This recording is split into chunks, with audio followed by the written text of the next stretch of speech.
असली न्याय क्या है? मुजरिम को गिरफ्तार करना, उसका बयान लेना और उस बयान का पुष्टिकरण करना न्याय प्रक्रिया का केवल पहला पड़ाव है। असली न्याय तब होता है जब मुजरिम का जुर्म अदालत में सबूतों के साथ साबित हो, जब मुजरिम को अपने कुकर्मों का असली परिणाम भुगतना पड़े। लेकिन कभी कभी कोई धमकी, कोई डर या झूठे सबूतों का जाल कानून को क्रिमिनल के गिरेबान तक पहुंचने नहीं देते। आज रात हम आपको दिखा रहे हैं एक ऐसा केस जिसकी तहकीकात अनोखी थी, बिल्कुल अनोखी। 23 साल की लड़की नाम सुनीता देव रेड्डी को एक पब्लिक ऑटो में जबरदस्ती ले जाया जा रहा है। हमारे पास सिर्फ इतनी इन्फॉर्मेशन है कि इसमें एक रिक्शा का इस्तेमाल हुआ है और 3 लोग शामिल थे। सुनीता वापस आ चुकी है, हम हॉस्टल के बाहर ही खड़े हैं। बहुत गहरे शौक में लगती है सर, एक वर्ड भी नहीं निकला मुंह से।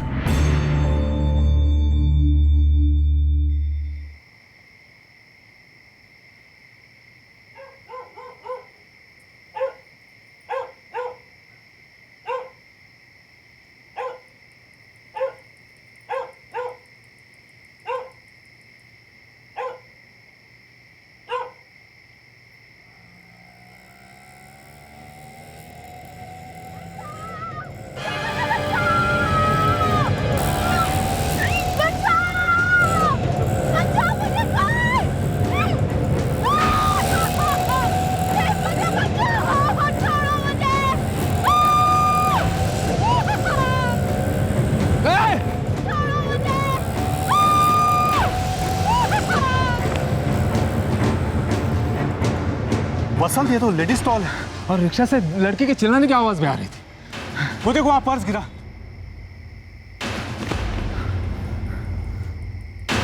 लेडीज बैग है, ये बैग भी उसी लड़की का होगा। Sunita Dev Reddy, microbiology. Rishinagar police station, मैं दिनेश कारंत बोल रहा हूँ, D Ranjan institute of science से। पब्लिक ऑटो था? जी सर, 2 वॉचमैन ने थे। सोमन कट्टा से और टीम से मंगवाओ, रेड अलर्ट पे डालो, सारे रास्ते सील करवा दो, बच के नहीं जाने चाहिए। सोमन कट्टा कम इन। 23 साल की लड़की नाम सुनीता देव रेड्डी को एक पब्लिक ऑटो में जबरदस्ती ले जाया जा रहा है। जितने नाइट पेट्रोल यूनिट्स हैं सभी को इंस्टीट्यूट रोड के आसपास रेड अलर्ट पर लगा दो। सर, मैंने ही आपको फोन किया था। मैं दिनेश कारंत, इस इंस्टीट्यूट का सिक्योरिटी इंचार्ज से। 2 गार्ड्स जिन्होंने ऑटो देखा था और लड़की के चीखने चिल्लाने की आवाज़ सुनी थी, यही दोनों? जी नहीं सर, ये वो दोनों नहीं है। मैंने उन दोनों को इस इंस्टीट्यूट के चप्पा चप्पा छान मारने के इंस्ट्रक्शंस दिए सर।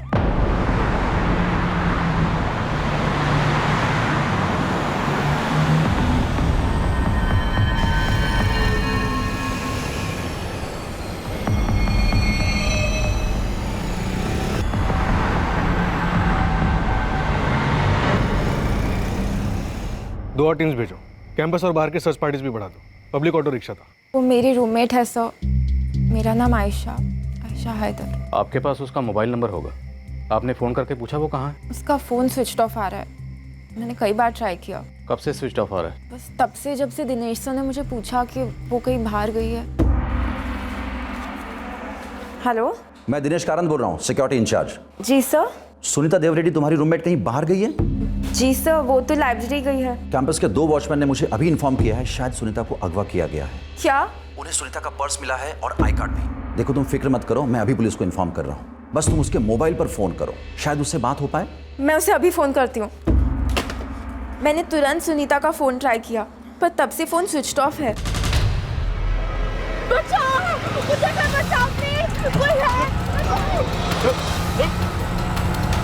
माइक्रोबायोलॉजी की स्टूडेंट सुनीता देव रेड्डी को 3 आदमियों ने जबरदस्ती उठा लिया था। शहर की पुलिस और कैंपस की सिक्योरिटी टीम सुनीता और उस पब्लिक ऑटो रिक्शा को ढूंढने के लिए चप्पा चप्पा छान रही थी। अपहरण के तुरंत बाद उन तीनों ने सबसे पहले सुनीता का मोबाइल फोन स्विच ऑफ कर दिया। सिक्योरिटी गार्ड्स को याद करने को बोलो। ऑटो का नंबर देखा होगा, कुछ तो देखा होगा।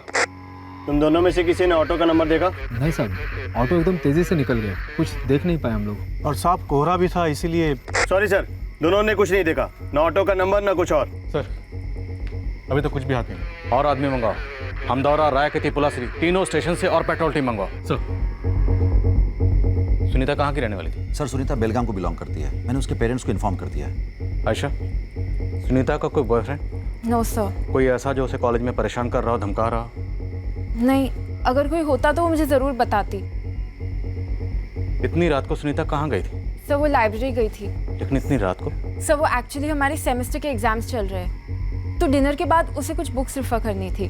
कॉलेज, लाइब्रेरी और हॉस्टल के बीच अपना कीमती वक्त बांटती होनहार स्टूडेंट सुनीता अपने हर एग्जाम को बेहद सीरियसली लेती थी। उस रात करीब 8:30 बजे सुनीता ने अपना डिनर खत्म किया।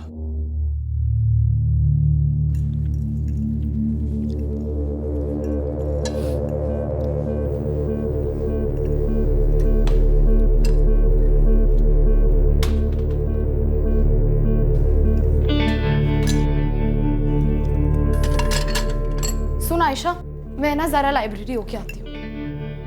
क्या आज भी जा रही है, वो भी इतनी रात गए? पागल हो गई है क्या? ये 8:30 ही तो बजे हैं और मुझे ना कुछ अर्जेंट रेफर करना है। मैं आ जाऊंगी जल्दी। यार एक तो तू ना इतना पढ़ के मुझे क्या पूरे हॉस्टल को कॉम्प्लेक्स देती है। पूरे साल तो पढ़ती रहती है, ऊपर से कल एग्जाम है।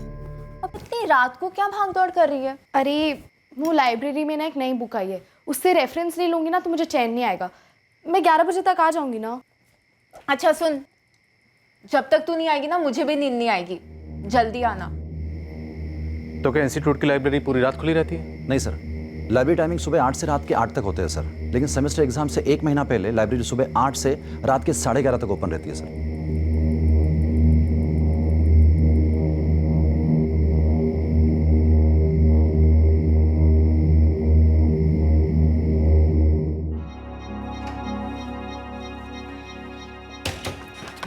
ये आपकी। Thank you ma'am.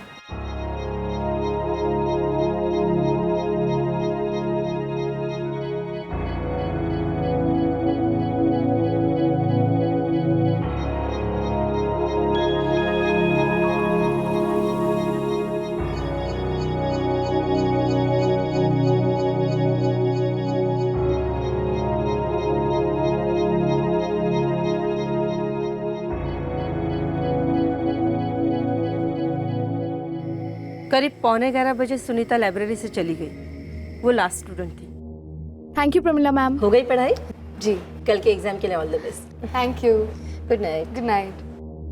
सुनीता ने लाइब्रेरी से बाहर आने के बाद यहीं से ऑटो लिया होगा। क्या रात को यहाँ पर ऑटो खड़े रहते हैं? नो सर, यहाँ कोई ऑटो खड़े नहीं होते सर। सभी स्टूडेंट्स यहाँ से हॉस्टल तक पैदल ही लौटते हैं सर। हॉस्टल से लाइब्रेरी पैदल आने में तकरीबन 10-15 मिनट लगते होंगे। Correct sir. सबसे पहले फिजिक्स डिपार्टमेंट आता है सर, उसके पीछे रिधिमा गर्ल्स हॉस्टल।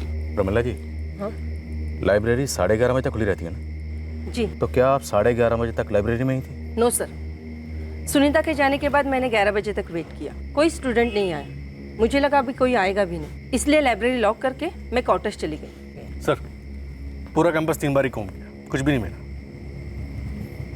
दिनेश जी, ये रोड सिर्फ इंस्टीट्यूट की रोड है या कॉमन रोड है? कॉमन रोड है, बाहर की गाड़ियाँ भी यहाँ से गुजरती है सर।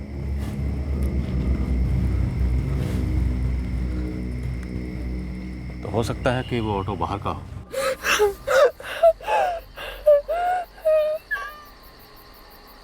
छोड़ देने का मतलब ही नहीं बनता। स्टूडेंट है, सबको बता देगी।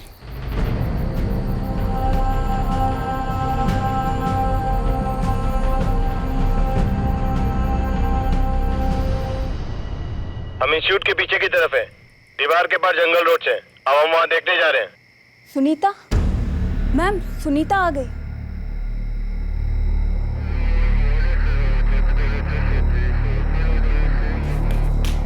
सुनीता, सुनीता तुम ठीक हो? सुनीता, सुनीता तुम ठीक हो? सुनीता सर, सुनीता वापस आ चुकी है। हम हॉस्टल के बाहर ही खड़े हैं। आइए।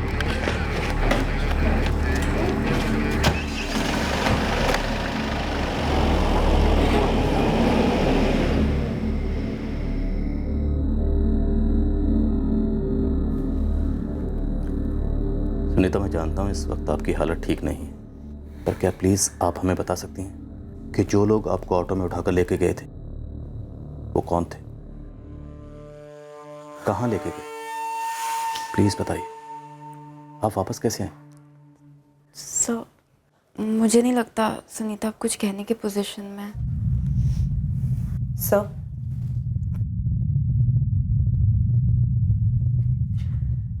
नीचे खून था। लगता है कुछ बहुत गलत हुआ है।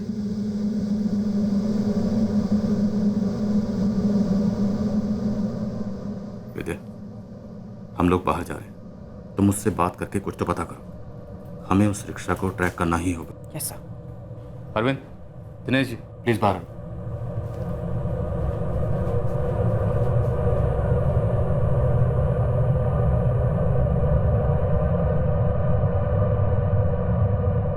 जिन्होंने तुम्हारे साथ ये जो किया है, हम किसी को छोड़ेंगे नहीं, एक एक को सजा होगी। तुम जितना जल्दी कुछ बोलोगी, हम उतना जल्दी उन्हें पकड़ेंगे।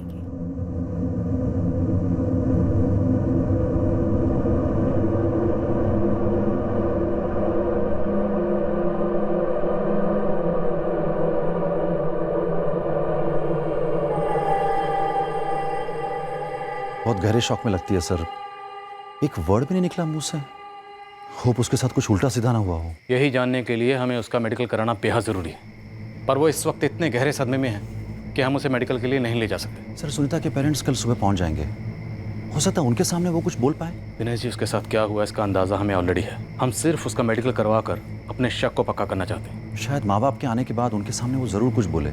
उसे बोलना ही होगा, नहीं तो सुनीता की खामोशी का एक एक लम्हा हमें उसके गुनाहगारों से दूर करता जाएगा। पर मेरी फिक्र की वजह कुछ और है। सुनीता की खामोशी की वजह शौक है या खौफ? आयशा,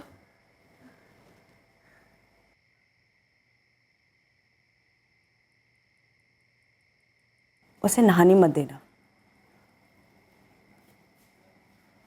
और उसके मैले कपड़े धोने मत देना। क्यों?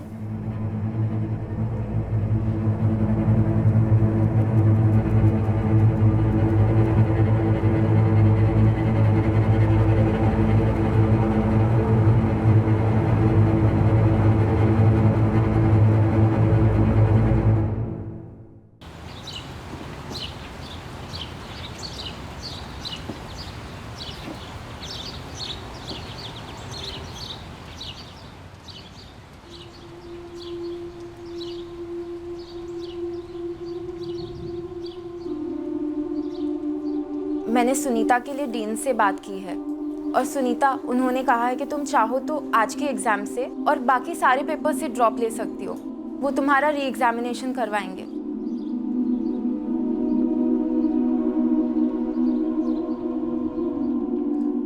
नहीं सर, एक शब्द भी नहीं निकला है मुंह से और आंखों से आंसू तक नहीं। देखिए, आपकी बेटी के साथ कुछ बुरा हुआ, कुछ बहुत बुरा, पर क्या हुआ है ये जानने के लिए उसका मेडिकल एग्जामिनेशन करवाना बेहद ज़रूरी है। इसलिए मिस्टर और मिसेस देवरेड्डी, आपको कोशिश करनी होगी, सुनीता को हॉस्पिटल ले जाना होगा।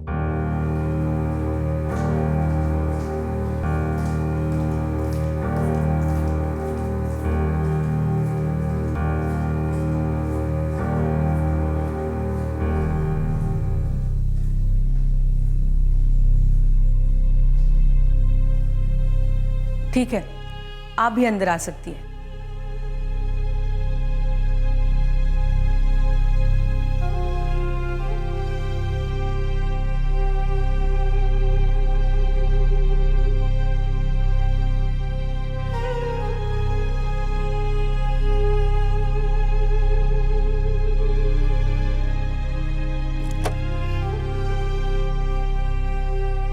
लड़की के साथ सेक्सुअल असॉल्ट हुआ है।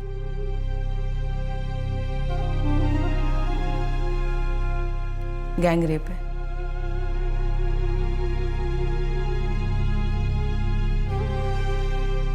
सुनीता, आपके साथ क्या हुआ हमें पता है, लेकिन जिन लोगों ने आपके साथ ये घिनौनी हरकत की है वो इस वक्त बाहर घूम रहे आज़ाद, जबकि उन्हें सलाखों के पीछे होना चाहिए।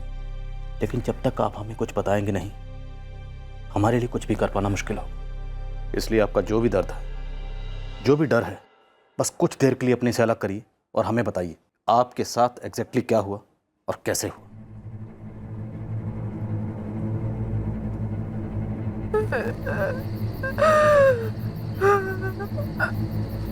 हमको पता है तू कॉलेज में पढ़ती है, हॉस्टल में रहती है। अगर किसी को भी कुछ बोली ना तो टुकड़े टुकड़े कर दूंगा। तेरे सर के, तेरे हाथ के, पैर के, सबके। याद रखेगी ना तू? मैं किसी को कुछ नहीं बताऊंगी, मैं किसी को कुछ नहीं बोलूंगी। चलो उठ, रिक्शा में बैठ।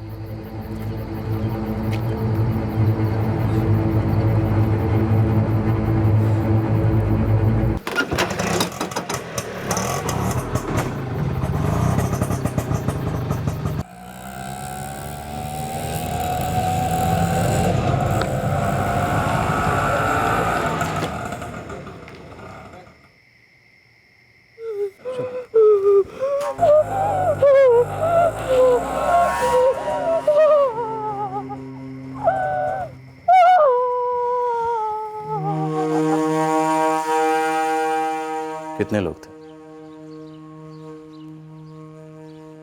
सुनीता? कितने लोग थे?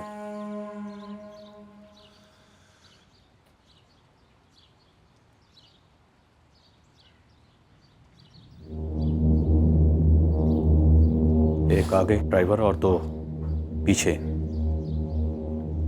आपके साथ। आप 8:30 बजे हॉस्टल से लाइब्रेरी गई और तकरीबन 11:15 बजे आपने लाइब्रेरियन को गुड नाइट कहा। फिर आप बाहर आई और बाहर आकर आपने ऑटो रोका।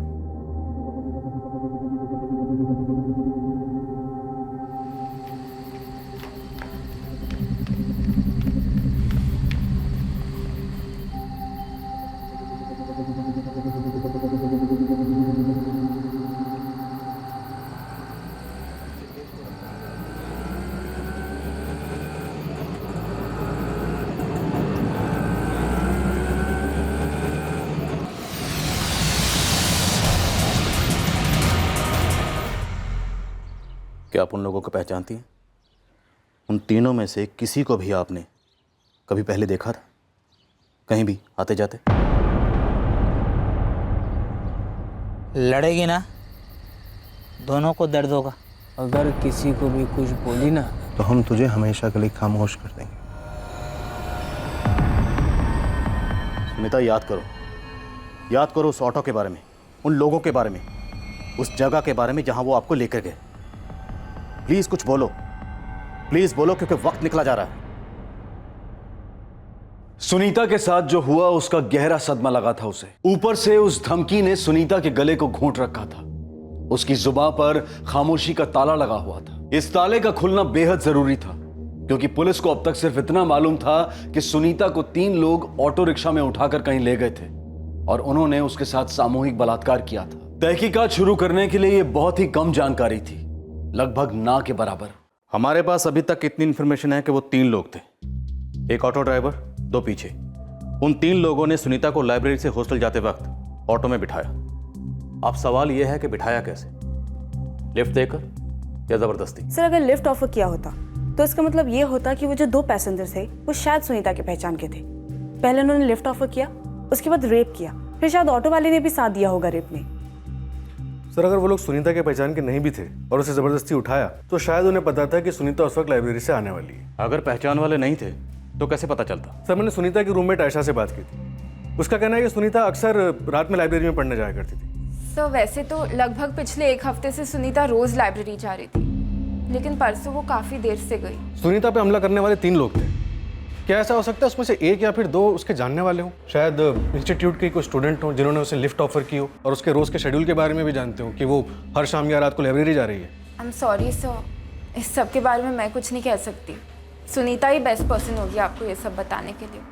हाँ आयशा, लेकिन सुनीता कुछ बोल नहीं रही है, एकदम खामोश है। सुनीता खामोश है, लेकिन इसका मतलब ये नहीं है कि हम भी खामोश बैठेंगे। सुनीता के असली गुनाहगारों तक पहुंचने के लिए हमें सुनीता को बुलवाने की कोशिश जारी रखनी होगी।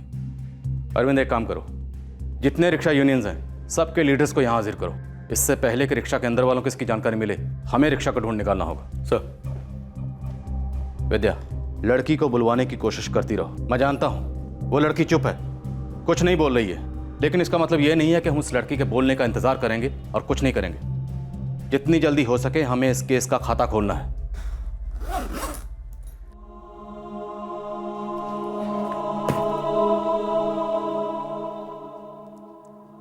घर पर रेस्ट करके लौटाना, और एग्ज़ाम्स अटेंडेंस किसी के बारे में टेंशन मत लेना, और टच में रहना, समझी?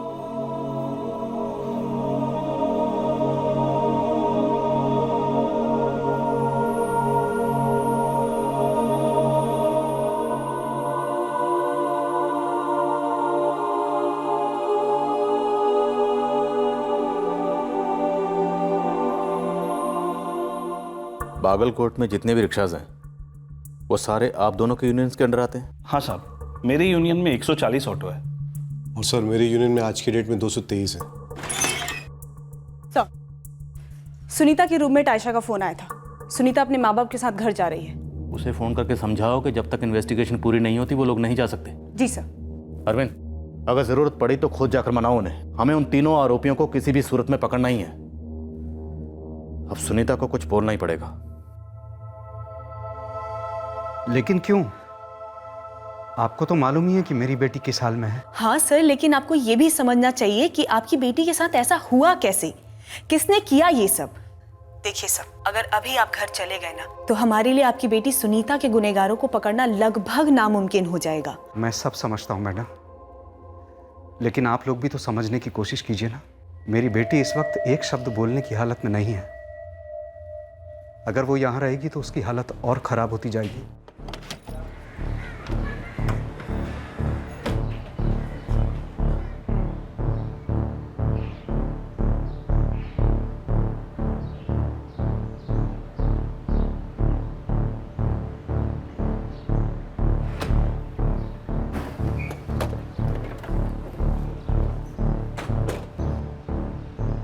तुम्हें उन लोगों ने धमकाया क्या सुनीता? साहब, ये मेरे यूनियन के सभी 140 बंदों की लिस्ट है। सारी डिटेल्स इसी में है। और सर ये मेरे 223 रिक्शा वालों की डिटेल्स। मुझे ये सभी 363 रिक्शा और रिक्शा ड्राइवर्स कल सुबह थाने में चाहिए। Okay sir. गिरीश जी, नितिन जी, आप दोनों यूनियन लीडर्स हैं, अच्छी बात। लेकिन मेरी आप दोनों से एक रिक्वेस्ट है। आप एक जिम्मेदार नागरिक की तरह हमारे साथ कोऑपरेट कीजिए। एक लड़की के साथ गलत हुआ है, बहुत गलत, और सब में एक रिक्शा ड्राइवर शामिल है। मेरी यूनियन से पूरा कॉपरेशन मिलेगा साहब। और सर मेरी यूनियन के सभी रिक्शा वाले यहाँ पहुंच जाएंगे। सुनीता, अगर तुम उनकी धमकियों से डरे हुई हो तो सोचो, वो लोग एक दिन यहाँ भी आ सकते हैं, फिर तुम्हारे घर बेलगाम भी पहुंच सकते हैं, और दोबारा वही सब कर सकते हैं जो उन्होंने तुम्हारे साथ किया। प्लीज ऑफिसर, आप मेरी बच्ची को डरा क्यों रहे हैं? उसकी हालत पहले से इसकी हालत ऐसी नहीं थी सर। सुनीता एग्जाम देने के लिए पूरी तरह तैयार थी, सब कुछ सही जा रहा था, लेकिन वो लोग आते हैं, इसके साथ जबरदस्ती करते हैं, उसको डरा के रखते हैं। सुनीता, तुम पढ़ी लिखी हो, जरा लॉजिकली सोचो कि वो लोग ज्यादा ताकतवर हैं या हम और तुम। देखो, अगर तुम अब अपने घर चली गई तो ये सिर्फ हम लोगों की हार नहीं होगी, रेप नाम के रोग की जीत होगी।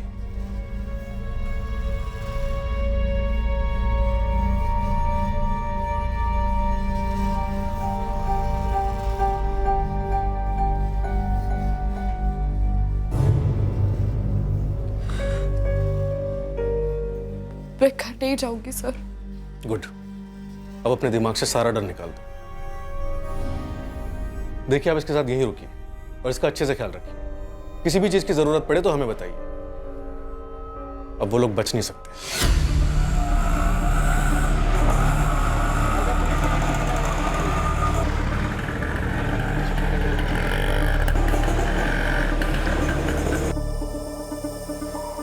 नवंबर की रात को कहाँ थे? 20 नवंबर की रात को कहाँ थे?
साहब, वो हमारा यूनियन लीडर बोला इधर आने को। पूछताछ करनी थी। रिक्शा कहाँ है तेरा?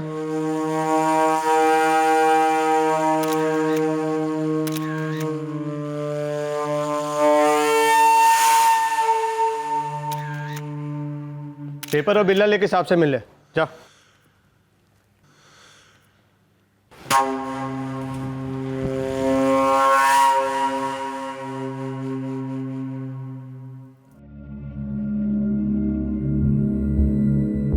विकास देवमणि? हाँ साहब। 20 नवंबर की रात को कहा था? घर पर था साहब। कहाँ रहते हो? ये स्टेशन के पास साहब। मोबाइल नंबर दो अपना। 444-258-678। ठीक।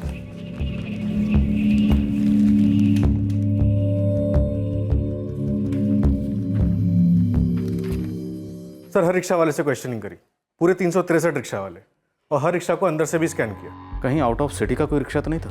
प्रॉब्लम ये है कि हमारे पास रिक्शा की कोई आइडेंटिफिकेशन भी तो नहीं है। और सर, ऑटो ड्राइवर्स ने जो कहा है वो सच है, झूठ है, क्या है? सर, ये कहना थोड़ा सा इम्पॉसिबल है, क्योंकि सुनीता ने अभी तक उस रिक्शा या फिर उन 3 लोगों के बारे में कुछ भी नहीं बोला है। अच्छा किया जो तुमने सुनीता को रोक लिया, लेकिन क्या सुनीता अपनी खामोशी तोड़ेगी? सर, उसकी आंखों ने तो बोलना शुरू कर दिया है, जुबान भी जल्दी शुरू कर देगी।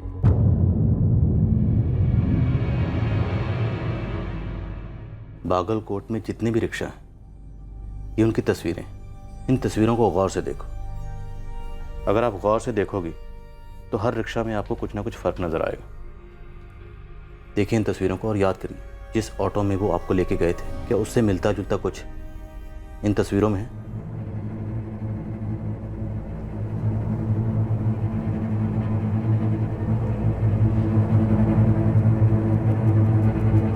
बचाओ मुझे, कोई बचाओ प्लीज।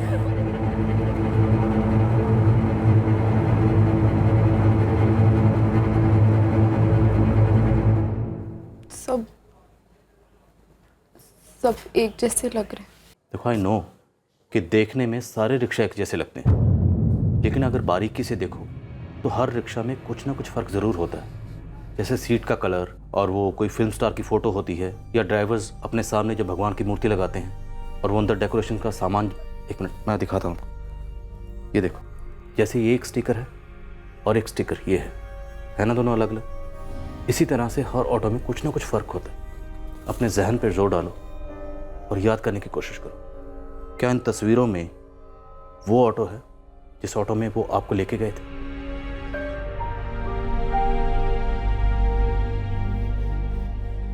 अच्छा एक बात बताओ, अगर मैं स्केच आर्टिस्ट को बुलाऊं तो क्या आप उस स्केच आर्टिस्ट को उन तीनों का हुलिया बता पाओगे?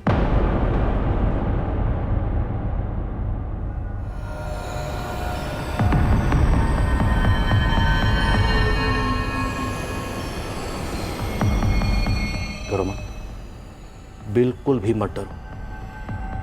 अब वो लोग आपका कुछ नहीं बिगाड़ सकते।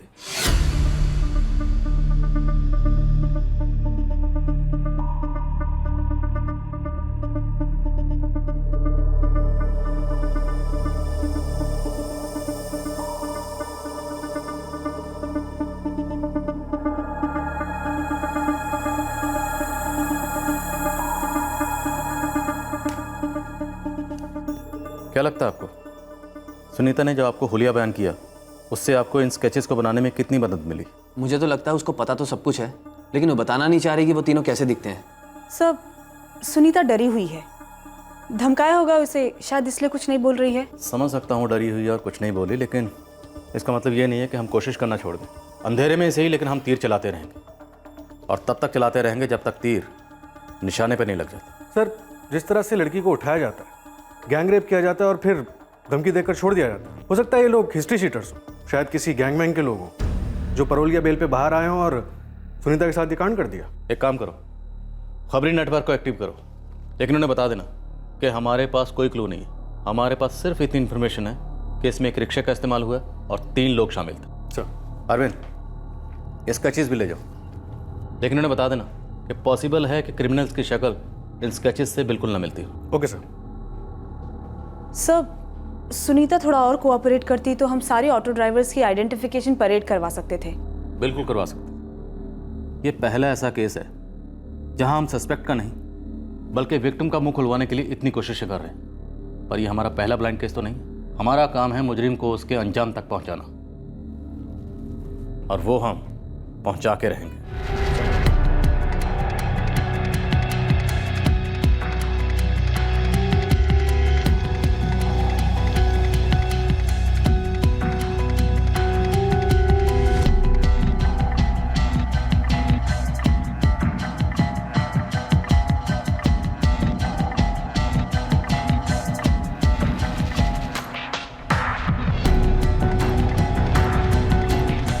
हाँ भाई हिस्ट्री शीटर्स, 20 नवंबर की अपनी हिस्ट्री और ज्योग्राफी दोनों बताओ।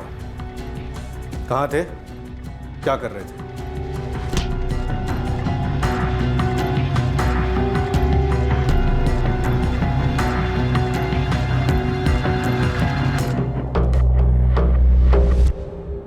संजय गौड़ा 10 मिनट में ऋषि नगर पुलिस स्टेशन में आके हाजिरी दे। क्या साहब, अभी 3 दिन पहले ही लॉकअप से छूटा हूँ। अभी तो घर से बाहर भी नहीं निकला हूँ। कोई बात नहीं, समझ नाइट वॉक के लिए निकला है। वैसे भी 3 दिन में घर में बैठा बैठा बोर हो गया होगा। वो सब क्या फोन पे बात नहीं हो सकती क्या? हो सकती तो फोन पर ही करता ना। तू जल्दी से इधर आता है या मैं आऊँ तुझे लेने को उधर? ठीक है साहब मैं आता हूँ।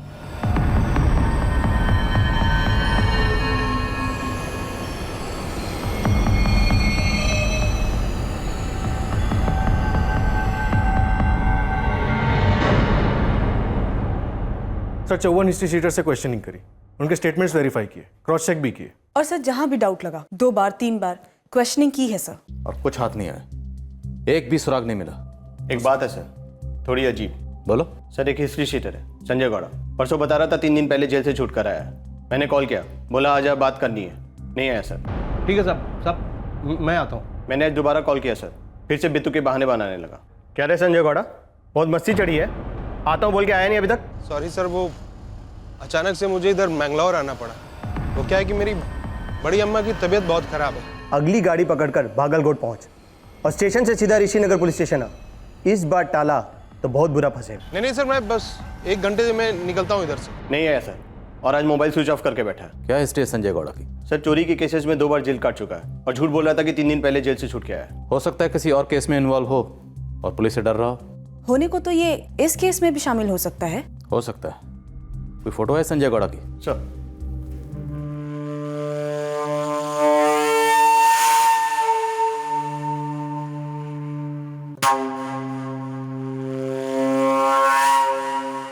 ये चूहा जिस बिल में भी छुपा बैठा ना, इसकी पूंछ पकड़ो और बाहर निकालो।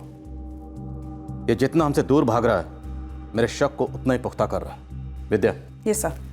ये तस्वीर सुनीता को दिखाओ। Okay sir. तीर तो चलाते हैं, अंधेरे में ही सही।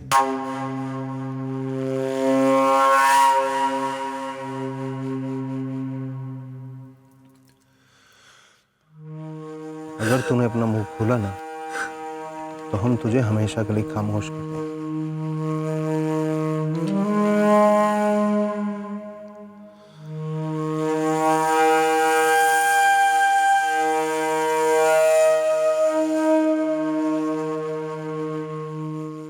सुनीता कुछ बोल नहीं रही है सर, लेकिन डरी हुई है। सर संजय गौड़ा ने कहा था कि वो मैंगलोर में है, जबकि उसका लास्ट सेलफोन लोकेशन मैसूर था। मतलब संजय गौड़ा हमसे झूठ बोल रहा है। विद्या, अरविंद, अब हमारा सारा फोकस इस संजय गौड़ा पे होगा। इसके फोन रिकॉर्ड्स निकलवाओ। इसके फोन में जितने नंबर हैं सबसे कांटेक्ट करो। इसके रिश्तेदारों का पता लगाओ, खबरें लगाओ इसके पीछे। इस संजय गौड़ा का चांस हमें लेना ही होगा।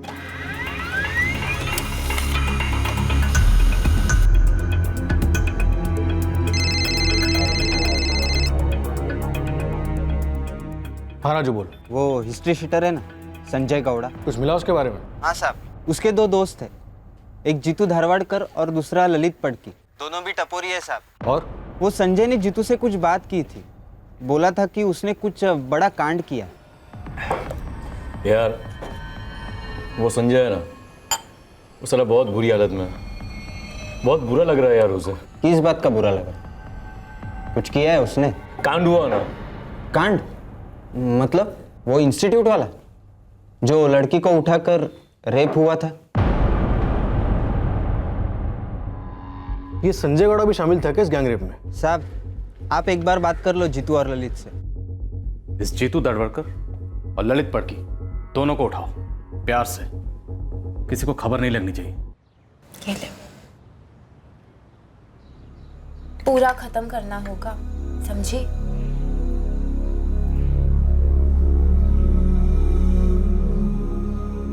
सुनीता, तो पुलिस के साथ कोऑपरेट क्यों नहीं कर रही?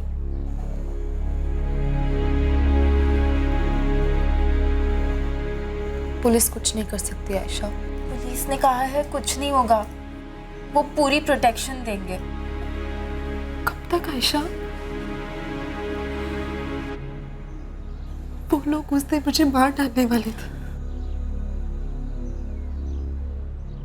मैं मर गई होती, मैंने भीख मांगी उनसे, पैर पकड़े उनके। उन लोगों ने मुझे धमकी दी है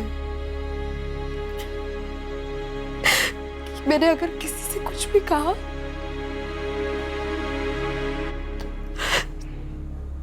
तो जान से मार डालेंगे वो। सुनीता, वो लोग कुछ नहीं कर सकते, लेकिन अगर तूने कुछ नहीं किया तो तू जिंदगी भर रोती रहेगी, और तेरे जैसे न जाने और कितनी लड़कियां ऐसे ही रोती रहेंगी।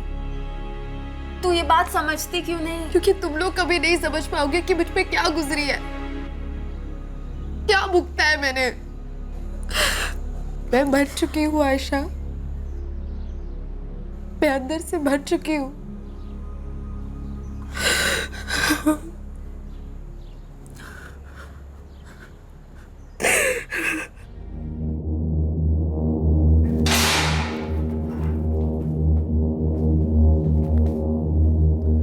तो तुम लोग बता रहे थे कि तुम्हारे दोस्त संजय गौड़ा को बुरा लग रहा था, क्यों बुरा लग रहा था उसे? सब उसने जो किया वो, उस बात का उसे बहुत बुरा लग रहा था। सब वो बहुत पछता भी रहा था। क्या किया था उसने? क्यों पछता रहा था वो? क्योंकि उसने एक लड़की को ऑटो में उठाया और 2 लोगों के साथ मिलकर उसका बलात्कार किया।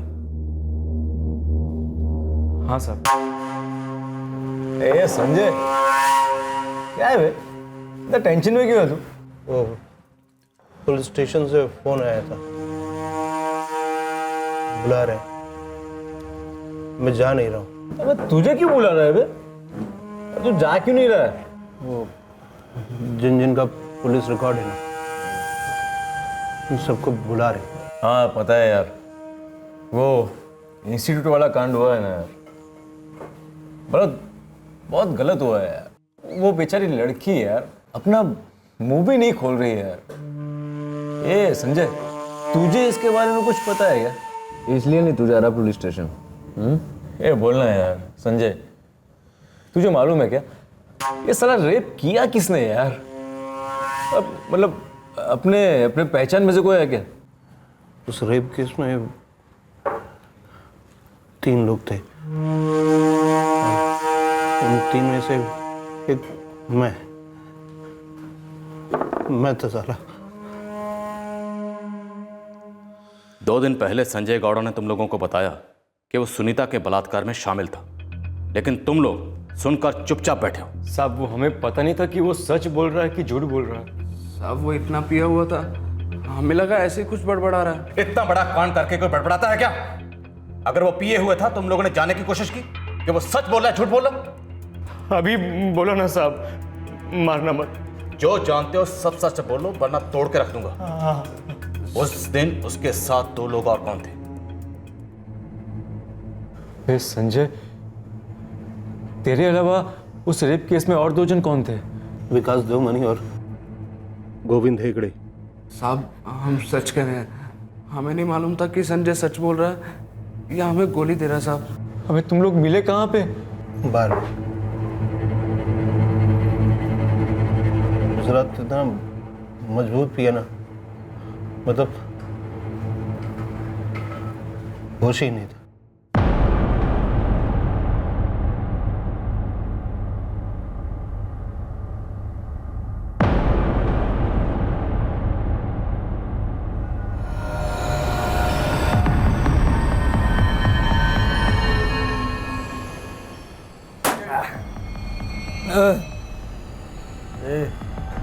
ये आकर ही है सालों, वैसे भी कड़की चल रहे हैं सालों। इतना चढ़ गई थी ना कि पूरे शरीर में एकदम आग सी लग गई थी, जो ये शराब से मिटने वाली नहीं थी।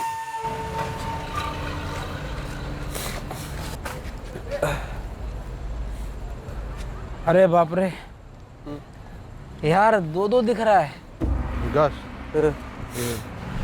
गाड़ी चला लेगा ना? मैं गाड़ी क्या, मैं घोड़ी भी चला लूंगा। वैसे बुरा नहीं है, अगर इस टाइम में अगर कोई लड़की मिल जाए ना तो नशे का मजा एकदम डबल। मेरे पास तो रोकड़ा है नहीं, वरना ने विकास के नाम पे उधार दिया। हीराबाई की लड़कियां उसके नाम पे हीराबाई उधार नहीं देंगी। बस सालों तुम लोग की ना ये लड़की की बात छेड़नी नहीं, अब तो तलब लग गई। तेरा इरादा क्या है बे? काम कर, वो एक राउंड मार दे इंस्टीट्यूट में, चल के देखते हैं, क्या पता मुकद्दर में कोई कॉलेज की एकदम मस्त लड़की मिल जाए।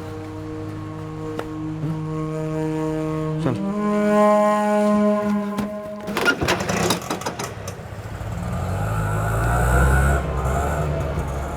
क्या कर दिया हमने,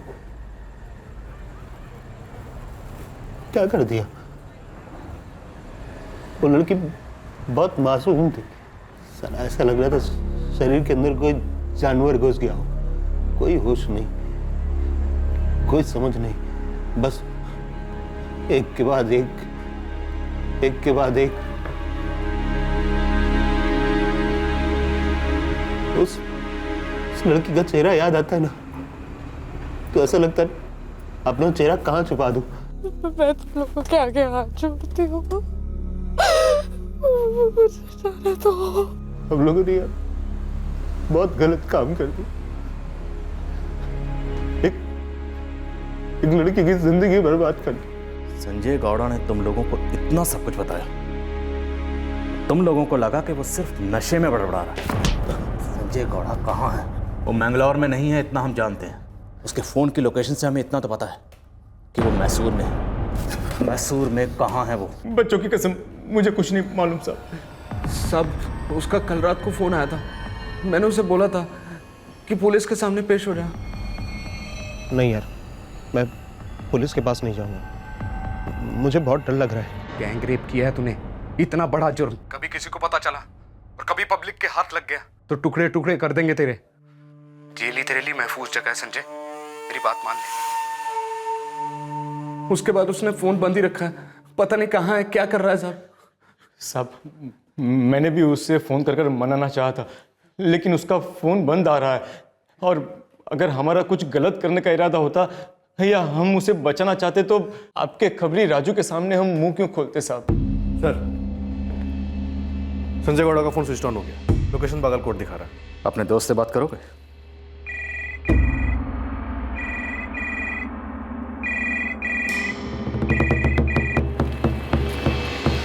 हाँ बोल। क्या सोचा तूने? किस बारे में? पुलिस के सामने पेश होने के बारे में। तुझे क्या पुलिस ने उठा लिया है क्या? हाँ, इस वक्त हम साहब के सामने हैं। और देख यार संजय, साहब ने कहा है कि अगर तू यहाँ पर आकर अपना जुर्म कबूल कर लेगा ना तो बहुत कम सजा होगी। देख यार संजय, अगर तू भागने की कोशिश करेगा ना तो तेरे साथ हम भी फंस जाएंगे। अरे हमने तो कुछ किया भी नहीं है यार। संजय गौड़ा, पीआई श्रीपद अयंगर बोल रहा हूँ। हेलो। काट दिया। इस संजय गौड़ा को जल्दी ट्रैक करो, विकास देवबनी और गोविंद हेगड़े को भी उठा लो। सर, विकास देवबनी यहाँ आया था, हमने उससे पूछताछ भी की। ऑटो रिक्शा ड्राइवर है सर। जब वो यहाँ आया था तो अपना ऑटो रिक्शा लेकर आया था। मतलब आरोपी खुद चलकर हमारे सामने आया और हमारे हाथ से निकल गया, क्योंकि हमें पता ही नहीं था वो आरोपी। धर लो दोनों को।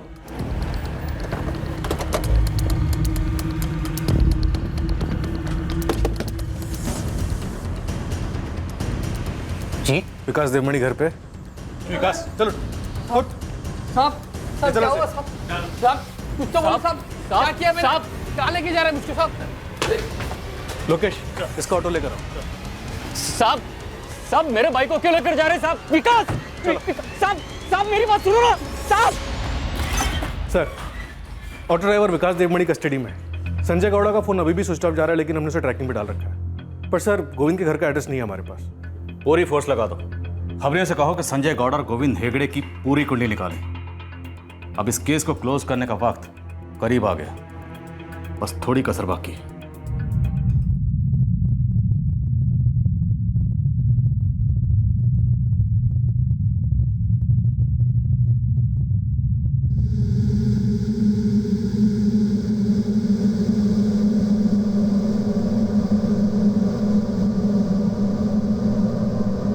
पीड़ित सुनीता देव रेड्डी हैरान रह गई थी कि उसकी चुप्पी के बावजूद भी कैसे पुलिस ने उसके तीनों गुनहगारों को पहचान लिया था और उनमें से एक को गिरफ्तार भी कर लिया था। ऑटो ड्राइवर विकास देवमणि पुलिस की हिरासत में था। बस संजय गौड़ा और गोविंद हेगड़े के पकड़े जाने की देर थी। लेकिन कुछ ऐसा हुआ, इस केस के आरोपी ने कुछ ऐसा कर दिया जिससे यह केस अपने सर के बल उलट गया। केस से जुड़े सभी चौंक गए और इस केस को एक आम केस से अलग बना दिया। सर, 4 नंबर लाइन पे आपका फोन है। कोई संजय है? कौन संजय? पता नहीं सर, करा गुनाह किया है, कबूल करना है। हेलो, डीआईजी प्रताप शेट्टी बोल रहा हूँ। साहब, मैं संजय गौड़ा बोल रहा हूँ। साहब, मैंने बहुत गंदा जुर्म किया है, लेकिन साहब मैंने जानबूझकर नहीं किया। साहब, मैं बहुत नशे में था। तुम इंस्टीट्यूट गैंगरेप में शामिल थे? हाँ साहब, लेकिन मैंने जानबूझकर नहीं किया है। तुम पहले सरेंडर करो, अपना जुर्म कबूल करो, फिर हम देखेंगे हम क्या कर सकते हैं। सर, संजय गौड़ा का फोन स्विच ऑन हो गया। लोकेशन मेहताब नगर बस्ती है। जीतू बता रहा था वो वहीं रहता है और उसे उसके घर का एड्रेस भी पता है। गुड। तुम जरा इस विकास देवमणि को क्रैक करो। मैं संजय गौड़ा को घोड़ा बनाकर घसीट के लाता हूँ। संजय, मैंने तुम्हारा कन्फेशन सुन तो लिया, लेकिन तुम्हें पहले सरेंडर करना होगा। तुम्हारे पास और कोई चारा नहीं है। नहीं साहब, मुझे जेल नहीं। तुमने एक लड़की की जिंदगी बर्बाद की है। मैं उस लड़की की जिंदगी वापस तो नहीं कर सकता, लेकिन साहब मुझे अपनी जिंदगी भी नहीं चाहिए साहब। मुझे तो बस पुलिस के सामने कबूल करना था। इसलिए साहब मैंने आपको फोन किया। मैं पुलिस स्टेशन नहीं जाऊंगा साहब। इस दुनिया में रहने के लायक नहीं। मुझे नहीं जीना साहब, नहीं जीना है साहब।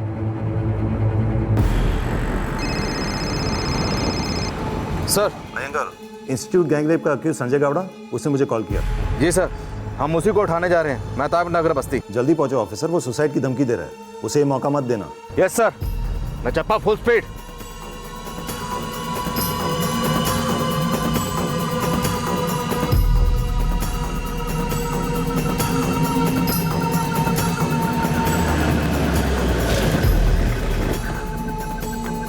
यहाँ पे रहता है।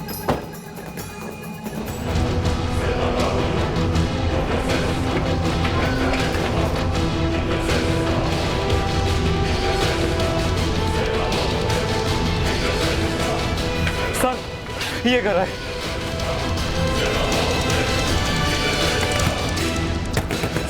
संजय, दरवाजा खोलो।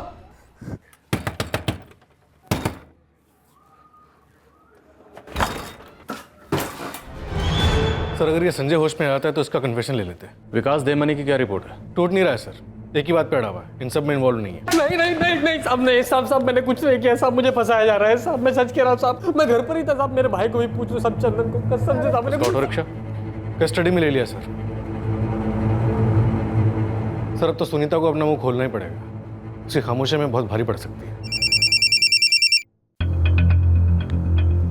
हेलो सही, तीसरा आरोपी गोविंद हेगड़े ट्रेस हुआ है सर। कहाँ? सर, मालती नगर में। लेकिन एक प्रॉब्लम है सर। कैसी प्रॉब्लम? सर, उसने अपने एक दोस्त असलम को फोन किया और असलम ने हमें फोन करके बताया है कि सर गोविंद हेगड़े सुसाइड करने जा रहा है। क्या? नहीं रे असलम, मैं पुलिस के सामने नहीं जाऊंगा। तू उनको बोल दे कि मैं उन्हें जिंदा नहीं मिलूंगा। अबे गोविंद, क्या पागलों जैसी बात कर रहा है तू? देख, मैं तेरी मदद कर सकता हूँ। तू बस मेरी एक सहायता कर दे। तू पुलिस को मेरा संदेशा दे दे यार नहीं जीना यार। कोई मालती नगर पहुंचा है नहीं? गोविंद हेगड़े के घर। सर, हम लोग रास्ते पर ही है। उसका दोस्त असलम हमारे साथ है। 5 मिनट में पहुंच रहे सर। हम भी पहुंच रहे हैं। अरविंद को एड्रेस मैसेज करो।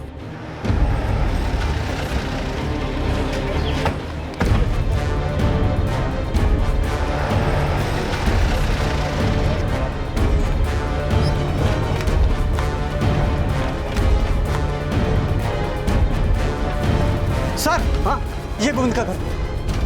गोविंद दरवाजा खोलो। सर गोविंद दरवाजा नहीं खोल रहा है।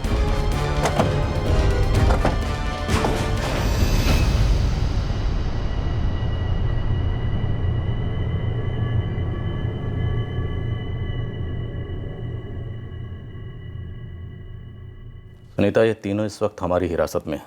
वो पहला है संजय गौड़ा और दूसरा गोविंद हेगड़े। इन दोनों ने सुसाइड करने की कोशिश की थी, लेकिन हमने इन्हें बचा लिया क्योंकि हम नहीं चाहते थे कि इन्हें इतनी आसान मौत मिले। हम चाहते हैं इन्हें दर्द हो, तकलीफ हो, जिंदगी भर इस चीज़ का एहसास हो कि इन्होंने जो किया था कितना गलत था, कितना भयानक था।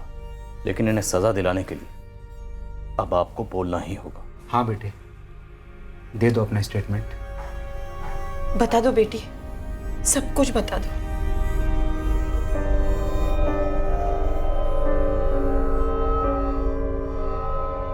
संजय और गोविंद ने अपना गुनाह कबूल कर लिया, लेकिन ये विकास देवमनी, इसका कहना है कि ये उस रात वहां नहीं था, ये अपने घर पर सो रहा था। आप लोग मुझे यहां पर ऐसे नहीं रख सकते। अरे कुछ नहीं किया मैंने, मैं उस रात वहां पर था ही नहीं। और से देखो, क्या ये वहां था या नहीं?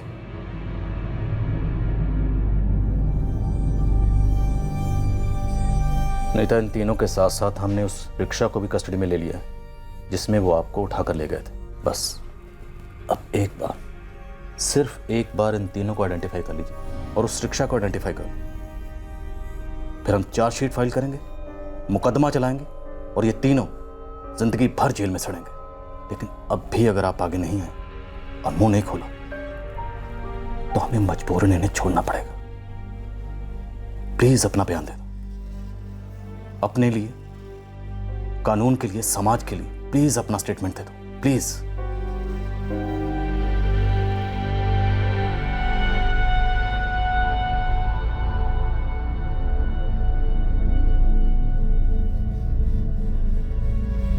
सुनीता बेटे, ये एक मौका है जब तुम अपने गुनहगारों को सजा दिला सकती हो। पप्पा, वो लोग अपनी सजा काटकर मुझे ढूंढकर मार डालेंगे। नहीं बेटा, ऐसा कुछ भी नहीं होगा। लेकिन अगर तूने अभी हिम्मत नहीं की ना, तो वो आज ही छूट जाएंगे। उसके बाद वो कुछ भी कर सकते हैं। चल सुनीता, उठ जा, दे दे अपना स्टेटमेंट। अब उनकी बारी है डरने की, उनकी बारी है कांपने की।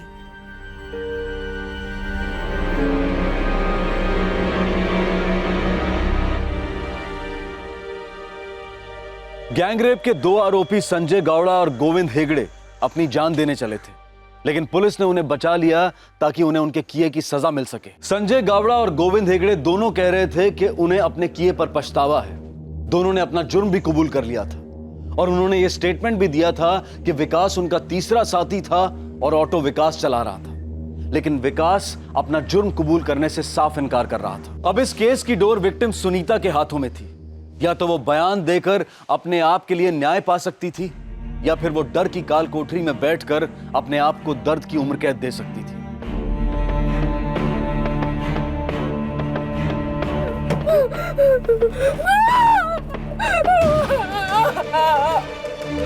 अगर किसी को भी कुछ बोली ना तो टुकड़े टुकड़े कर दूंगा। अब भी अगर आप आगे नहीं आए तो हमें मजबूरन इन्हें छोड़ना पड़ेगा। ये एक मौका है जब तुम अपने गुनहगारों को सजा दिला सकती हो। दे दे अपना स्टेटमेंट, अब उनकी बारी है।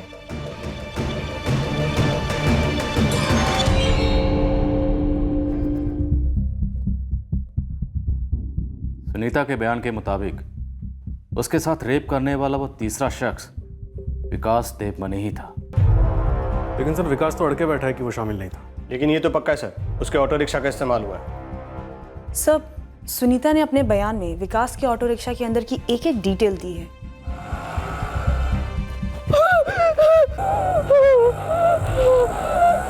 ऑटो के पीछे RS नायर इंटरप्राइजेस का स्टिकर भी देखा था। सुनीता आगे अपने बयान में लिखती है कि ऑटो रिक्शा के डैशबोर्ड पर एक गणेश जी की मूर्ति है और उस मूर्ति के सामने मैंने प्रार्थना भी की थी। सर, विकास के ऑटो में ना तो गणेश जी की मूर्ति है और ना ही कोई RS नायर एंटरप्राइजेज का स्टिकर लगा है।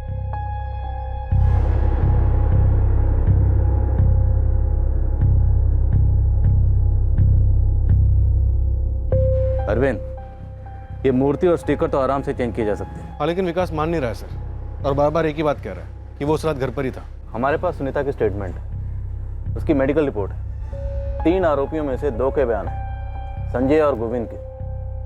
सिर्फ ये विकास देवमनी है जो अपनी इन्वॉल्वमेंट से इनकार कर रहा है। सर, अगर हम संजय और गोविंद की स्टेटमेंट्स के आधार पर विकास को अक्यूज मान भी ले और सुनीता उसका आइडेंटिफिकेशन कर भी लेती है तो भी वो कोर्ट में छूट सकता है। विकास को लेकर कोर्ट में हमारा केस थोड़ा कमजोर पड़ सकता है सर। हमें ये केस वाटर टाइट बनाना है। हम पहले इस केस में बहुत सारे चांसेस ले चुके हैं, अब कोर्ट में हमें एक भी चांस नहीं लेना है।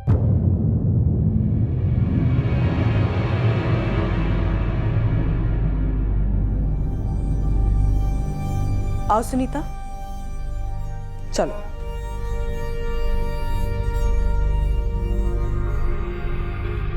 सुनीता, आपने हमें बताया कि आपने उस रिक्शा में 2 चीजें नोटिस की, एक RS नायर एंटरप्राइजेस का स्टिकर और दूसरी गणेश मूर्ति।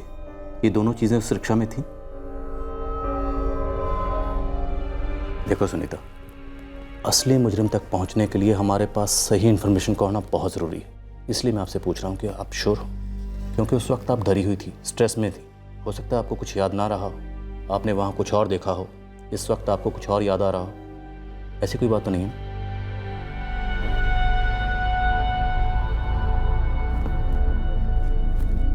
इन दोनों फोटो को ध्यान से देखो। क्या ये थी? नहीं सर, ये नहीं थे। मुझे बहुत डर लग रहा है माँ, मुझे ये सब देख कर वो रात याद आ रही है। Okay, relax. हम आपको और स्ट्रेस नहीं करेंगे, कुछ नहीं पूछेंगे आपसे, रिलैक्स। अरविंद, विद्या, अब हमें इस केस को अपने पुलिस स्टेशन का, अपने करियर का सबसे मजबूत और वाटर टाइट केस बनाना है। इसलिए हम एक भी सुराग नहीं छोड़ेंगे। किसी भी बयान या सबूत में शक की कोई गुंजाइश नहीं रहनी चाहिए। इन तीनों आरोपियों की 20 नवंबर की रात से लेके आज 29 नवंबर तक मुझे हर घंटे की रिपोर्ट चाहिए। उनकी एक भी मूवमेंट, एक भी हरकत मिस नहीं होनी चाहिए, क्योंकि अब इस केस में छोटी सी छोटी डिटेल भी बहुत मायने रखती है। Am I clear? सर, अंग्रेजी में कहावत है, सो नियर येट सो फार। इस गैंगरेप केस के तीनों आरोपी पुलिस कस्टडी में थे। उनमें से 2 ने सुसाइड का हाई ड्रामा भी कर लिया था और अपना जुर्म अपनी मर्जी से कबूल कर लिया था, लेकिन एक आरोपी बड़ी चालाकी से खेल रहा था। वो अपने बयान पर अड़कर बैठा था कि वो इस जुर्म में शामिल नहीं था, और बड़ी चालाकी से उसने अपने ऑटो रिक्शा की डिटेलिंग भी बदल दी थी। लेकिन पुलिस ऐसा कुछ भी नहीं छोड़ना चाहती थी जिससे विकास या दूसरे 2 आरोपी संजय और गोविंद किसी कानूनी लूपहोल की वजह से आजाद दुनिया में लौट जाएं। पुलिस ने गांठ बांध ली थी कि ये केस वाटर टाइट होगा, और ऐसा ही हुआ। साहब, उस दिन भी मैं आपसे यही कहना चाह रहा था। उस रात को मेरा भाई यहाँ घर पर ही था। शाम 8 बजे हम दोनों ने साथ में खाना खाया और फिर उसके बाद वो घर से बाहर गया ही नहीं। अगर तुम्हें ऐसा लग रहा है तुम अपने रेपिस्ट भाई को बचाकर बहुत महान काम कर रहे हो, तो इतना याद रखना, उन तीनों को तो सजा होकर ही रहेगी, और तुम पर पुलिस को गुमराह करने के और सबूत मिटाने के चार्जेस लगाए जाएंगे। याद रखना मेरी बात। चलो।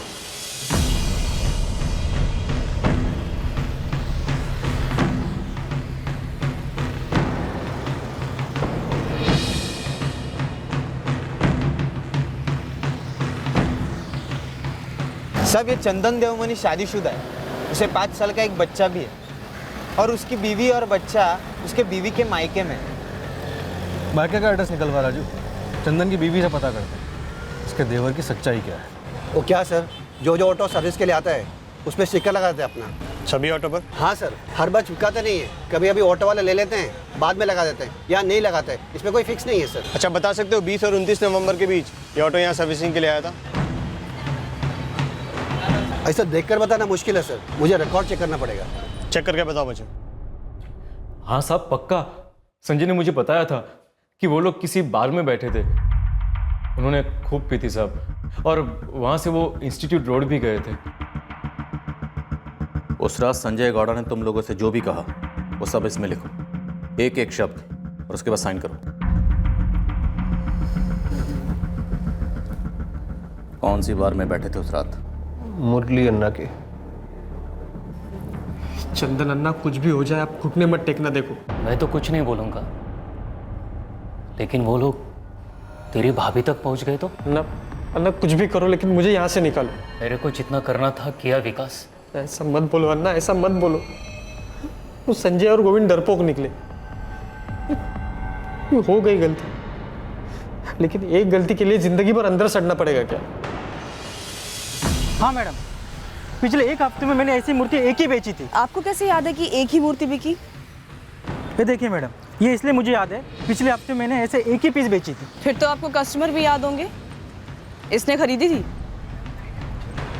कोई औरत थी। चंदन देवमणि की पत्नी, विकास की भाभी। ये औरत विकास की सबसे करीबी है। उठा लाओ इसे। हाँ सर, राजू खबरी विकास की भाभी के मायके का नंबर निकलवा रहा है, मिल जाएगा सर।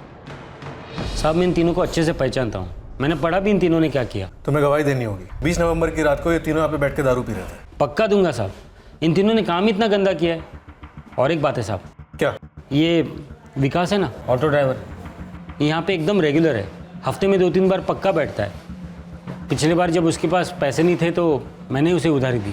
अरे अन्ना, आज थोड़ा रोकड़ा कम है, बाद में देते। हाँ बाद में देते। ठीक है, ला इधर, लेकिन अगली बार पक्का देना। हाँ पक्का अन्ना, पक्का देगा। थैंक यू अन्ना। उसके बाद वो वापस आया नहीं। ये उस दिन का बिल है मेरे पास। जैसे पक्षी एक एक तिनका, एक एक पत्ता इकट्ठा करते हुए अपना घोंसला बनाते हैं, वैसे ही पुलिस भी छोटे से छोटे सुराग और सबूत को इकट्ठा करते हुए अपने केस का ऐसा घोंसला तैयार कर रही थी जो किले जितना मजबूत हो। जब यह केस शुरू हुआ था तब पुलिस के हाथ में कुछ भी नहीं था, पीड़ित की शिकायत तक नहीं थी, और अब यह केस कोर्ट में पेश होने लायक तैयार होता जा रहा था। एक मजबूत वाटर टाइट केस। अरविंद, विद्या, लोकेश, कांग्रेचुलेशंस। हमने इस केस के ताबूत की हर कील एकदम सही ठोक दी है, बस सिर्फ दफनाना बाकी है।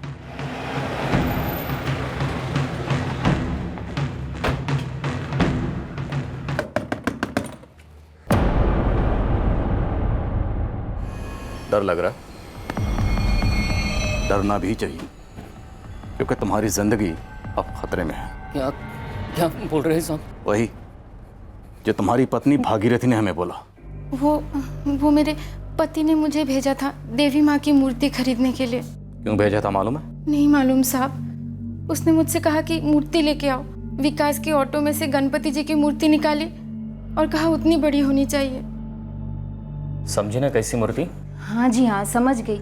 कितनी बार एक ही बात बोलेंगे, ये विकास के ऑटो की गणपति जितनी बड़ी ना। लेकिन आप बता क्यों नहीं देते कि आपको देवी की मूर्ति क्यों चाहिए? तू बस लेकर आ, सवाल ना कर इतने। उस दुकानदार ने भी तुम्हारी पत्नी को पहचान लिया। हाँ मैडम, यही औरत थी, साथ में एक बच्चा भी था, 4-6 साल का लड़का।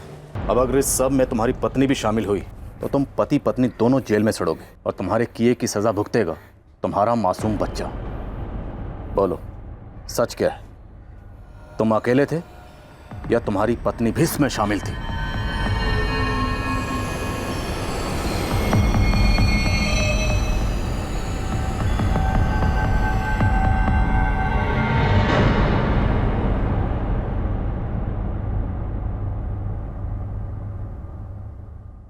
सर, मेरी पत्नी भागीरथी बेगुनाह है सर, उसे कुछ मालूम नहीं था।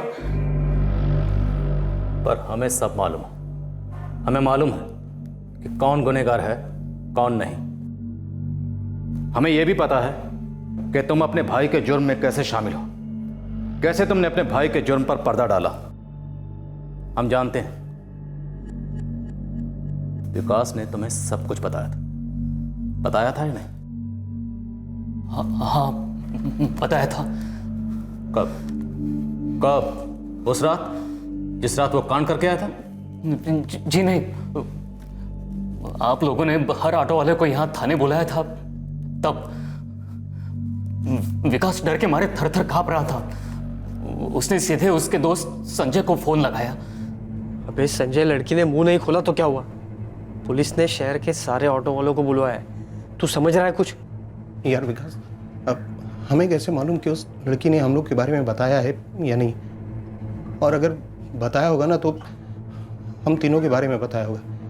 और तेरे तेरे ऑटो का पूरा हुलिया भी बताया होगा। मर गए यार, मर गए, अब क्या करें? बहुत बड़ी गलती हो गई यार, पछतावा हो रहा है। पछतावे की छोड़, अब क्या करना है ये बता। मैं अपने परशुराम अन्ना से बात करता हूँ। तुम तीनों ने ये सोच भी कैसे लिया कि तुम बच के निकल जाओगे? अन्ना, हमने उस लड़की को धमकी दी थी कि अगर उसने अपना मुंह खोला तो हम उसे मार डालेंगे, लेकिन उसने बोल दिया अन्ना, अन्ना कुछ करो ना अन्ना, बचा लो ना, आइंदा से ऐसी गलती कभी नहीं होगी, और पहले भी कभी ऐसा हुआ नहीं अन्ना। अगर पुलिस ने विकास की उस ऑटो की तलाशी ले ली तो तुम तीनों अंदर गए समझो। तो अन्ना अब क्या कर सकते हैं अन्ना? अपना ये आंसू बचा के रख, आगे काम आएगा। उस गोविंद को फोन करो, चल।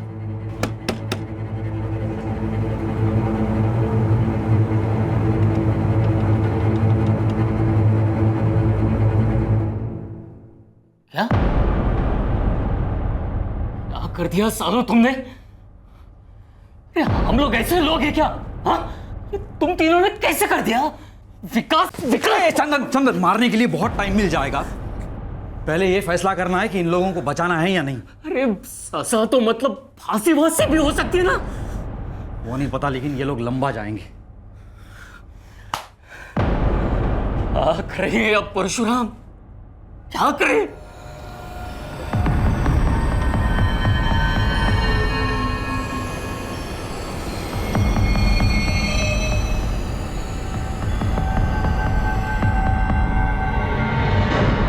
पहले तो ऑटो को अच्छे से साफ करना होगा, धो डालो अंदर बाहर से, हैं? और पहले ये एक स्टिकर और ये एक मूर्ति दोनों बदल डालो, समझे? लड़की ने दोनों जरूर देखे होंगे और पुलिस को जाके बता दिया होगा। पूरा नक्शा बदल डालो, लगना ही नहीं चाहिए कि वो गाड़ी। सर्विसिंग वगैरह सब करना, पैसे लगेंगे, और ये स्टिकर और मूर्ति के भी। मैं एक प्रिंटर को जानता हूँ, उसका ऑटो स्पेयर पार्ट का दुकान है और उनके पास गराज स्टिकर बनाने का काम भी आता है। तो स्टिकर लिया उससे, हाँ? और इसके लिए जितना भी पैसा लगेगा लगा दो। मेरे पास तो कुछ भी नहीं है। मैं अपनी बहन से थोड़े कुछ पैसे उधार ले सकता हूँ। 2,500 किस लिए? अक्का, वो नौकरी के लिए ना म्यूनसिपैलिटी में अर्जी दी है, तो वहाँ का साहब बोला कि 2,500 देगा तो नौकरी मिल जाएगी। गोविंद, 200-250 होते तो मैं दे देती, 2,500 तो बहुत है। अक्का कुछ करो ना, बहुत ज़रूरी है, आज ही चाहिए। गोविंद ने अपनी अक्का से 2,500 निकलवा लिए सर। फिर मैं मूर्ति लेने जा रहा था, तब संजय के बड़े भाई परशुराम ने मुझे रोक लिया। कहाँ जा रहे हो? वो मूर्ति लेने। तुम दोनों नहीं जाओगे? आप दोनों जाओगे? कैसे बच्चों वाली बात करता है चंदन। हम में से कोई भी नहीं जाएगा, एक भी सुराग मिलना नहीं चाहिए पुलिस को। हम किसी और को भेजते हैं। भागीरथी भाभी को भेजें? हाँ, ये हो सकता है। औरत जाएगी तो किसी को कोई शक भी नहीं होगा और सारा मामला धीरे धीरे दब जाएगा। मेरी पत्नी भागीरथी मासूम है सर, उसे कुछ भी मालूम नहीं था। उसने बस वो मूर्ति मेरे कहने पर खरीदी। तुम सबके सब दोषी हो, सबके सब। तुम लोगों ने गैंग रेप जैसा संगीन अपराध करने वाले 3 लोगों को ना सिर्फ बचाने की कोशिश की, बल्कि उनके जुर्म पर पर्दा डाला, पुलिस को गुमराह किया और सबूत मिटाने की कोशिश की। परशुराम गौड़ा, गोविंद की बहन हेमा, मुझे सबके स्टेटमेंट चाहिए, सारे के सारे डिटेल्स चाहिए। सर, कहा था मैंने चंदन, मुजरिम को बचाना भी बहुत बड़ा जुर्म होता है। तुम तो गए।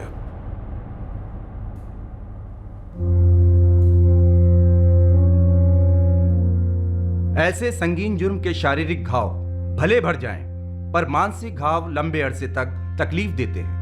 ये बहुत ही दुर्भाग्य की बात है कि हमारे देश में औरतों के यौन उत्पीड़न के मामले दिन ब दिन बढ़ते जा रहे हैं, और दूसरी ओर समाज में औरतों के प्रति इज्जत घटती जा रही है। औरतों की गरिमा को छेड़ने वालों को, उन पर ऐसे भयंकर जुर्म करने वालों को कड़ी से कड़ी सजा देने की जरूरत है। वक्त आ गया है जब कोर्ट न सिर्फ मुजरिम के हक का ध्यान रखे, बल्कि पीड़ित के हक का भी ध्यान रखे।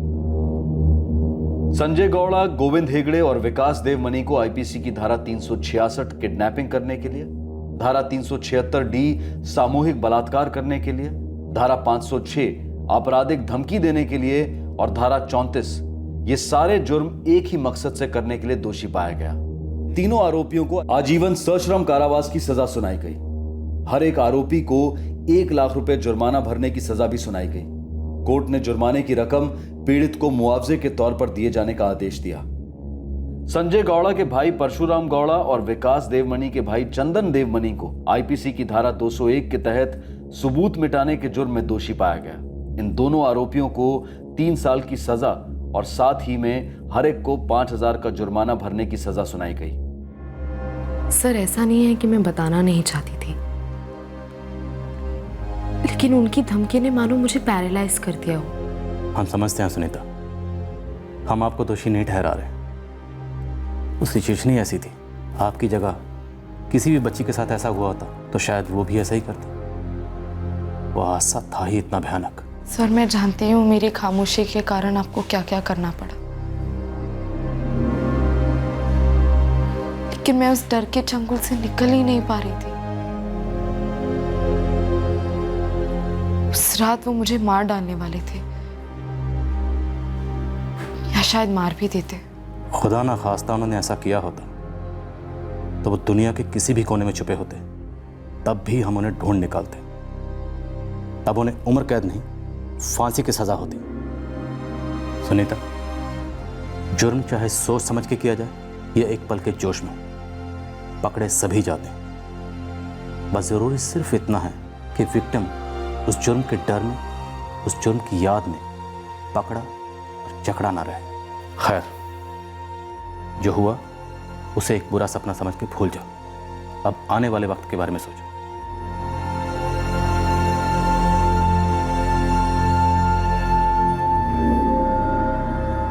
सुनीता देव रेड्डी के लिए इंस्टीट्यूशन ने दोबारा एग्जाम्स ऑर्गेनाइज किए। उसे अच्छे मार्क्स मिले और अब वो अपनी जिंदगी में सेटल हो चुकी है।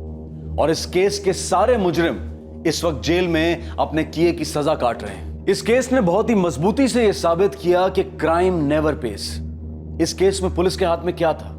कुछ नहीं। इस केस में मुजरिमों ने सबूतों को मिटाने के लिए क्या कुछ नहीं किया, पर आखिरकार जुर्म को कानून के सामने घुटने टेकने पड़े। इस केस में पुलिस टीम की शिद्दत और दृढ़ निश्चय सराहनीय है। साथ ही कोर्ट का फैसला भी सराहनीय है, जहां मुजरिमों ने अपनी सजा को कम करवाने के लिए अलग अलग पैंतरों का इस्तेमाल किया, जैसे आर्थिक जिम्मेदारियां, बूढ़े माँ बाप की देखभाल वगैरह वगैरह।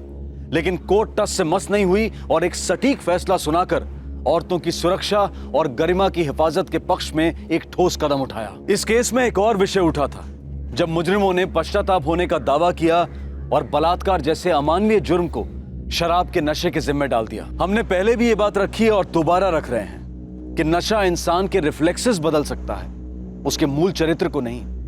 बलात्कार के लिए नशे को जिम्मेदार ठहराना वही वाली बात हो जाती है जहां एटम बॉम्ब के लिए विज्ञान को जिम्मेदार ठहराया जाए। इसी विचार के साथ हम आपसे विदा लेते हैं।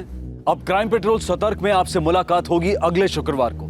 याद रखें, कल यानी कि 6 दिसंबर को क्राइम पेट्रोल सतर्क का एपिसोड टेलीकास्ट नहीं होगा। तब तक सतर्क रहें, सुरक्षित रहें और देखते रहें क्राइम पेट्रोल सतर्क। सबक एक को, सीख हम सबको। जय।